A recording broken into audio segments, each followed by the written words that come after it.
Hello everyone, स्वागत करते हैं आपका अपने यूट्यूब चैनल कोड कर लो पर। आज सोल्व करेंगे जीएफजी की प्रॉब्लम दैट है। तो अपने पास इजी लेवल की प्रॉब्लम है, डीपी से रिलेटेड अपनी प्रॉब्लम है। तो सबसे पहले प्रॉब्लम स्टेटमेंट पढ़ेंगे, फिर इसके प्रोजेक्ट को करेंगे दोनों लैंग्वेज में कोड, सी प्लस प्लस में भी और जावा में भी। ठीक है जी। तो प्रॉब्लम स्टेटमेंट देखते हैं अपने पास क्या करिए। Given two arrays A B of positive integers of size N and M where n is greater than equal to m, the task is to maximize the dot product by inserting zeros in the second array, but you cannot disturb the order of the elements. ठीक है, insert करेंगे जी और लेकिन order change नहीं कर सकते, ऐसा नहीं कर सकते दो तीन में से तीन को उठा के पहले रख दो, दो को उठा के बाद में रख दो। ठीक है, ऐसा कुछ नहीं कर सकते। Dot product of array and B of size N is A of zero को जीरो से, ऐसे ही एन माइनस वन को एन माइनस वन से। ठीक है, यहाँ से अपने को देखो, इस चीज से अपने को एक बात समझनी है जो उन्होंने नहीं कही हुई, वो क्या समझनी। ठीक है, कुछ बंदे उस चीज में गलती कर सकते हैं। क्या गलती कर सकते हैं कि वो बी का साइज इंसर्ट करते करते बी का साइज ए से बड़ा कर सकते हैं। ठीक है, लेकिन हमें बी का साइज किसके ए के इक्वल ही बनाना है। और यहाँ पर कहा हुआ है कि जो जो बी वाले का साइज है वो हो सकता है एन के इक्वल भी हो, पहले बराबर हो। ठीक है, ऐसा हो सकता है लेस हो, वो ग्रेटर नहीं होगा। ठीक है, ये यहाँ पर कहा हुआ है। ठीक है जी, यहाँ पर देख लो आप, ग्रेटर नहीं है, दो कम है, तो इसका मतलब दो जीरो में इंसर्ट करनी पड़ेगी। वो कहाँ कहाँ इंसर्ट करनी है वो हमें देखना है, जिससे हमारा प्रोडक्ट मैक्सिमम बने। इस तरह से इंसर्ट करिए कि प्रोडक्ट 107 जो भी है वो मैक्सिमम बना है। ठीक है, और भाई जीएफजी वालों का भी अलग ही सीन है, इसको इजी में दे रखा है, कम से कम मीडियम में दे सकते हैं भाई इसको। ठीक है, जैसा जीएफजी का लेवल है। ठीक है, और ये क्या करते हैं भाई, जो इजी वाला होता है उसको उठा के मीडियम में दे देते हैं, अलग ही सीन है भाई। ठीक है, चलो कोई बात नहीं, इस एग्जाम्पल क्या करते हैं अपना व्हाइट बोर्ड पर लेके चलते हैं। देखो जी, हमारे पास जो एग्जाम्पल है वो है 23178। लिख लेते हैं 23178। नेक्स्ट अपने पास है 367, है ना, 367। अब देखो, इसमें हमें बताया कि हमें दो जीरो इंसर्ट करनी है। ठीक है, अब वो कहाँ कहाँ इंसर्ट करनी है देखो। अब हमें सबसे पहले सोचना है कि हमारा जो क्वेश्चन है वो किस तरफ जा रहा है। ठीक है, क्या इसमें अप्रोच लग सकती है, अब वो हमें कैसे पता चलता है, हमें देखना है।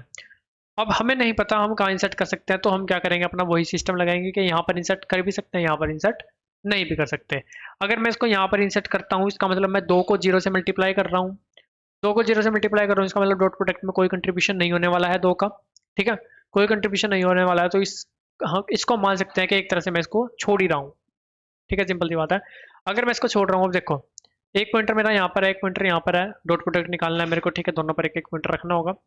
अभी देखो मैं कहता हूँ, अगर मैं दो को छोड़ता हूँ, इसका मतलब कि मैं दो पहले प्लेस पर, दो के जो बिल्कुल सीधा आएगा अपना प्लेस, उसमें जीरो इंसर्ट कर रहा हूँ। ठीक है, मैंने इसका मतलब क्या करा, यहाँ पर जीरो इंसर्ट करिए। अगर मैं दो को छोड़ रहा हूँ, मैंने दो को छोड़ दिया।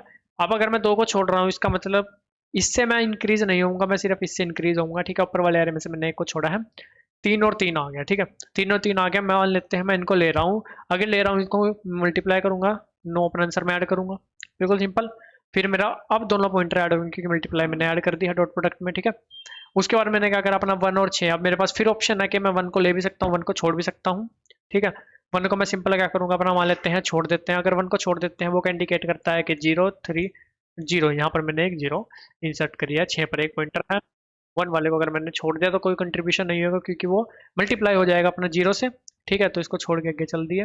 अब सेवन पर एक पॉइंटर सिक्स पर है, सेवन और सिक्स वाले को आपस में मल्टीप्लाई करेंगे। अब दो ही बार हम छोड़ सकते हैं, उससे ज़्यादा बार नहीं छोड़ सकते। रीज़न आपको पता है कि जो अपना इन दोनों का साइज का डिफरेंस है 5 - 3/2, टू ही जीरो में इंसर्ट कर सकते हैं। इसका मतलब दो ही एलिमेंट ऊपर वाले ऐसे होंगे जो जीरो से मल्टीप्लाई होंगे, और जो हम छोड़ने की बात कर रहे हैं उसका मतलब इनडायरेक्टली यही है कि हम जीरो से मल्टीप्लाई कर रहे हैं। ठीक है, तो सात और छः को मल्टीप्लाई करोगे आप 42 आ जाएगा, अपना आठ सात 56 आ जाएगा। ठीक है, इनका अगर हम सम करें, ये 51,107, ये आपका आंसर आएगा। तो सिंपल सा हमने क्या देखा कि हमारे पास किसी एक पर्टिकुलर एलिमेंट के लिए इन एरे ए, ठीक है, we have two option. Two option है क्या, इसको या तो ले लो या छोड़ दो, है ना, दो ऑप्शन अपने पास। ले लो का मतलब क्या है कि इस पोजीशन पर जो भी एलिमेंट पड़ा है और इस पोजीशन पर इसके रिस्पेक्टिव में जो भी एलिमेंट पड़ा है, उन दोनों की मल्टीप्लिकेशन करके हम ऐड कर रहे होंगे। मतलब जो भी ith प्लेस पर jth प्लेस पर एलिमेंट होगा, उन दोनों की मल्टीप्लिकेशन करके हम अपना आंसर में ऐड कर रहे होंगे। छोड़ दो का मतलब क्या है, जे वाला यहीं का यहीं स्टे करेगा। ठीक है, आई वाले को हम इसको छोड़ के एक आगे जाएंगे, और यहाँ पर हम मान लेंगे कि हमने क्या करा भाई, उसके रिस्पेक्टिव, इस आई के रिस्पेक्टिव पोजीशन पर हमने जीरो इंसर्ट कर दी, ये मान लेंगे हम। ठीक है, तो सिंपल सा हम एक्चुअल में जीरो इंसर्ट नहीं करेंगे, हम बस उस एलिमेंट को उसके रिस्पेक्टिव जीरो वाले का जो भी रिस्पेक्टिव एलिमेंट होगा उसको छोड़ देंगे, क्योंकि मल्टीप्लाई करके अपना आंसर में कोई कंट्रीब्यूशन नहीं होने वाला। ठीक है, तो सिंपल से काम कर रहे होंगे। अब हमारे पास दो ऑप्शन आते हैं किसी पर्टिकुलर एलिमेंट के लिए, उसके रिस्पेक्टिव में हम जीरो इंसर्ट कर भी सकते हैं और नहीं भी कर सकते, ठीक है। तो सिंपल हमें क्या यूज कर सकते हैं, हम सिंपल यहाँ पर अपना रिकर्सिव अप्रोच यूज कर सकते हैं, बिल्कुल सिंपल, ठीक है। किसी एक एलिमेंट के रिस्पेक्टिव में जीरो इंसर्ट करेंगे, मतलब उसके मल्टीप्लिकेशन लेंगे, उसकी मल्टीप्लिकेशन छोड़ देंगे, ठीक है। अगर लेंगे तो आई प्लस वन जे प्लस वन दोनों होगा, अगर छोड़ेंगे तो आई प्लस वन और जे रहेगा, ठीक है। और अपना एक सब प्रॉब्लम मल्टीपल टाइम अक्कर हो सकती है, उसके लिए इसको क्या कर लेंगे, सिंपल और मेमोजाइज डीपी यूज कर लेंगे, ठीक है। सबसे पहले हमारा मेन मोटिव क्या होना चाहिए, रिकर्सिव अप्रोच। उसमें हमारा टाइम लिमिट एक्सीड एरर आ जाना चाहिए, इसका मतलब हम सही रास्ते पे जा रहे हैं, ठीक है। सबसे पहले क्या करते हैं, अपना रिकर्सिव अप्रोच लिखते हैं जी। इस वाले पेज को खोल लेते हैं, रिकर्सिव अप्रोच की तरफ चलते हैं अभी। अब देखो जी, हमें सबसे पहले रिकर्सिव अप्रोच लिखनी है तो सिंपल यहाँ पर क्या करते हैं, रिटर्न एक हेल्प फंक्शन बनाएंगे। उसके अंदर मेरे पास एक आई इंडेक्स जीरो, एक जे इंडेक्स जीरो, एक एन, एक एम, ताकि हम आउट ऑफ बाउंड जब होंगे तो हमें पता चल जाए, ठीक है। एक ए अरे, एक बी अरे, ठीक है। अब देखो, एक चीज आपको ध्यान में रखनी है, जो है हम छोड़ दो वाला सिस्टम करेंगे। छोड़ दो वाले का सिस्टम मतलब हम जब हम जीरो इंसर्ट करेंगे वो हम कितनी बार कर सकते हैं, जितना यहाँ पर अपना एरे के साइज में डिफरेंस होगा उतनी बार, उससे ज़्यादा बार नहीं कर सकते, ठीक है। क्योंकि हमें साइज इनका इक्वल बनाना है, ठीक है। और छोड़ दो का मतलब जीरो इंसर्ट करना, ठीक है। तो हम कितनी बार कर सकते हैं, एन माइनस एम, जितना भी एरे के साइज का जितना आपस में डिफरेंस है वो, ठीक है। तो हम यहाँ पर आते हैं, हम क्या करेंगे, सिंपल अपना इंट हेल्प, ठीक है। ये यहाँ से हमें कुछ रिटर्न करेगा, उसमें आएंगे इंडेक्स आई ए अरे के लिए, इंडेक्स जे बी अरे के लिए, दोनों के रिस्पेक्टिव साइज, ठीक है, दोनों एरे, ठीक है जी। और एक अपने पास डिफरेंस, ठीक है, साइज का जितना भी डिफरेंस है। अगर ऐसा होता है किसी पॉइंट ऑफ टाइम पे आउट ऑफ बाउंड हो जाते हैं हम और जे इक्वल हो जाता है हम, तो हमें सिंपल कर देना रिटर्न जीरो, ठीक है। और सिंपल अब हमारे पास ऑप्शन आते हैं कि ले लो या छोड़ दो वाला, ठीक है। सबसे पहले हम छोड़ दो वाला करते हैं अपना, ठीक है। उसके लिए क्या करते हैं, इंट सम वन, ठीक है। अब छोड़ दो वाला हमारा कब चलेगा, जब हमारे पास कुछ डिफरेंस होगा। अगर वो डिफरेंस पूरा हो चुका है, मतलब दोनों का साइज इक्वल बन चुका है जीरो इंसर्ट करते करते, उसके बाद हमारा छोड़ दो वाला नहीं चलेगा, ठीक है। तो सम वन ले लेंगे अपना जीरो, और एक क्या करेंगे यहाँ पर सम टू भी ले लेंगे अपना जीरो, ठीक है। सम वन जो है वो किसके लिए है, छोड़ दो वाले के लिए, ठीक है। अगर ऐसा होता है कि डिफरेंस कुछ है तो इसका मतलब हम छोड़ दो वाला सीन अपना कर सकते हैं। तो हमारा सम वन क्या हो जाएगा, हेल्प ऑफ, अब छोड़ दो वाले में आई प्लस वन होगा लेकिन जे सेम का सेम रहेगा, एन एम ए बी, और डिफरेंस अब हम छोड़ दो वाला कर रहे हैं तो डिफरेंस भी एक कम हो जाएगा, ठीक है। क्योंकि जीरो में इंसर्ट कर रहे हैं, एक्चुअल में इंसर्ट नहीं कर रहे हैं, मान ले रहे हैं इंसर्ट हो गया, ठीक है। और ले लो वाले में तो अपना कुछ अपने को ऐसी कोई कंडीशन लगाने की आवश्यकता नहीं है, वो तो हम कभी भी कर सकते हैं, ठीक है। तो सिंपल हम यहाँ पर क्या करेंगे, जो हमारा सम टू होगा वो क्या हो जाएगा, एरे ऑफ आई। अब हमें इनका जो भी मल्टीप्लिकेशन आएगी वो अपना आंसर में हम ऐड कर सकते हैं, ठीक है। Plus help of I, I plus one भी होगा, सिमिलरली जे प्लस वन भी होगा, एन ऐसा ही, एम ऐसा ही, ए ऐसा ही, बी ऐसा ही, डिफरेंस ऐसा ही।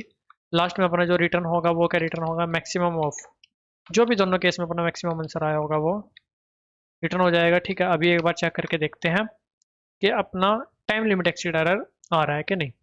अगर आ रहा है इसका मतलब गुड टू गो है हम, ठीक है। 205 अभी आंसर सही आ रहा है, टाइम लिमिट एक्सीड अपना आना चाहिए, ठीक है, कोई बात नहीं। दो चार होंगे सबमिशन मार लेंगे, आजा आजा। हाँ भाई, टाइम लिमिट एक्सीड आ गया, इसका मतलब गुड टू गया भाई, बिल्कुल सही चल रहा है अपना सीन। अब हमें इसको सिर्फ मेमोराइज करना है, ठीक है। मेमोराइज करने में कोई ज़्यादा बुद्धि नहीं लगानी होती, ठीक है। देखो मेन चीज़ हमारी क्या चेंज हो रही है, एक तो आई एक जे। किसी पॉइंट ऑफ टाइम पे हमारा क्या हो सकता है, सेम आई और सेम जे बन सकता है, मतलब सब प्रॉब्लम हमारी सेम अक्कर हो सकती है जिसको हम दोबारा सोल्व कर रहे हो। सेम आई सेम जे के लिए अगर हम कोई प्रॉब्लम पहले सोल्व कर चुके हैं, ठीक है, मान लेते हैं आई दो है जे तीन है, उसके लिए मैं अपना आंसर पहले ही निकाल चुका हूँ कि मेरा मैक्सिमम आंसर क्या बनकर आने वाला है, ठीक है। तो मैं उसको दोबारे अपना सोल्व करने की बजाय क्या करूँगा, उसको स्टोर कर लूँगा, ठीक है। तो मेरे पास अपना हम सिंपल क्या करेंगे, इंट यहाँ पर वेक्टर बना लेते हैं, जावा में अपना सिंपल एरे बना लेंगे, वेक्टर ऑफ इंट, ठीक है। एक बार इसको पहले फुल स्क्रीन पर कर लेते हैं, DP N cross M size की बन जाएगी, वेक्टर ऑफ इंट, ठीक है। माइनस वन से कर ली इसको फिल, यहाँ पर आ गए डीपी, ठीक है। वेक्टर ऑफ इंट कॉपी करा, यहाँ पर आकर इसको करा पेस्ट, ठीक है। बाय रेफरेंस लेंगे इसको, ठीक है जी। यहाँ पर इन सब में भी इसको पास करते चलेंगे, ठीक है। मेमोराइज करना बिल्कुल आसान होता है भाई, ठीक है। यहाँ पर पहले इसको क्या करते हैं, यहाँ पर अभी जो हमने करंट प्रॉब्लम मान लीजिए करंट हम इटरेशन में है, वो आई और जे की जो भी हमारे पास इंडेक्स होगा उसके लिए हमने करंट प्रॉब्लम अपनी सोल्व करी है। अगर किसी पॉइंट ऑफ टाइम पे ऐसा होता है कि जो आई और जे मेरे पास आ रहा है उसकी वैल्यू नॉट इक्वल टू -1 है, इसका मतलब मैं उसको पहले सोल्व कर चुका हूँ, तो सिंपल क्या करेंगे उसकी जो भी वैल्यू है, ठीक है, वो हम रिटर्न कर देंगे। वो मैक्सिमम ही होगी क्योंकि हम किसी भी पर्टिकुलर सब प्रॉब्लम के लिए अपना मैक्सिमम वैल्यू ही वहाँ पर हम पुट कर रहे हैं, ठीक है। तो सिंपल सा अपना ये रहने वाला है, और कहीं पर कुछ चेंज, चलो एक बार चला के देखते हैं भाई, कुछ एरर रहेगा, ठीक है, तब की तब देखेंगे, पहले चला के देखते हैं एक बार। ठीक है जी, सही चल रहा है, सबमिट करते हैं। ठीक है, ये सबमिट हो जाता है, सेम पैटर्न में जावा कोड लिखा हुआ है, ठीक है। उससे पहले टाइमर स्पेस का डिस्कस करना रहता है, वो डिस्कस करते हैं। ये वो सबमिट, अभी टाइमर स्पेस देखते हैं। अब देखो स्पेस क्या लग रहा है, simple and cross M. Time क्या लग रहा होगा, मैक्सिमम हो सकता है सारे केस हमारी फिल हो जाए, कोई केस दोबारा फिल नहीं, मतलब दोबारा सोल्व नहीं होगा, दोबारा आ भी जाएगा तो हम इसको डायरेक्ट रिटर्न कर देंगे, हमारे पास डायरेक्ट उसका आंसर पड़ा होगा, ठीक है। तो जो टाइम लग रहा है वही अपना स्पेस लग रहा है, ठीक है। तो सिंपल अपना टाइम और स्पेस जाकर लिखते हैं। टाइम और स्पेस अपना लग रहा होगा जी यहाँ पर एन क्रॉस एम, ठीक है, यही स्पेस होगा, स्पेस भी होगा अपना एन क्रॉस एम। सबसे पहले मैं हमेशा क्या सोचना है कि कोई भी अगर रिकर्सिव वाला है तो सबसे पहले रिकर्सिव कोड लिखो, उसके बाद में मजाइज करो, ठीक है। साथ के साथ करोगे हो सकता है, ठीक है, जब आप एक्सपर्ट हो जाओगे, जब आप अच्छा हो जाओगे, ठीक है, कोड करने में, आप साथ के साथ भी वो काम कर सकते हो एक बार। वरना मैं आपको सजेस्ट करूंगा कि सबसे पहले हम अपना सिंपल रिकर्सिव कोड लिखो, उसके बाद देखो क्या क्या चीज़ें अपनी जो है मेन है, किस किस के अकॉर्डिंग अपना जो प्रॉब्लम सब प्रॉब्लम अक्कर हो सकती है, ठीक है, उनके बेसिस पे अपना उसी हिसाब का स्पेस बनाओ, उसको यूज़ कर लो, ठीक है। तो सिंपल सा ये काम हमने करा है जी। अभी जावा कोड भी देखते हैं इसका। यहाँ पर सिंपल क्या करा, अपना सिंपल अरे बनाया, उसको -1 से फिल करा, हेल्प फंक्शन को कॉल कर दिया, ठीक है। इसमें आए आई जे दोनों इंडेक्स एन एम दोनों साइज, ए बी अपना एरे, ये अपना डीपी वगैरह डिफरेंस हो चुका है अपना, ठीक है, कि कितनी बार हम जीरो सेट कर सकते हैं। आउट ऑफ बाउंड जब भी होगा रिटर्न जीरो कर दिया।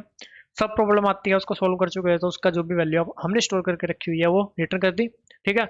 ऑप्शन आता है कि एक काम करते हैं यहाँ पर सम टू भी यहीं पर ही डिक्लेयर कर लेते हैं, जैसा कि हमने जावा में अपना C++ में किया हुआ है, ठीक है। ये हुआ जी।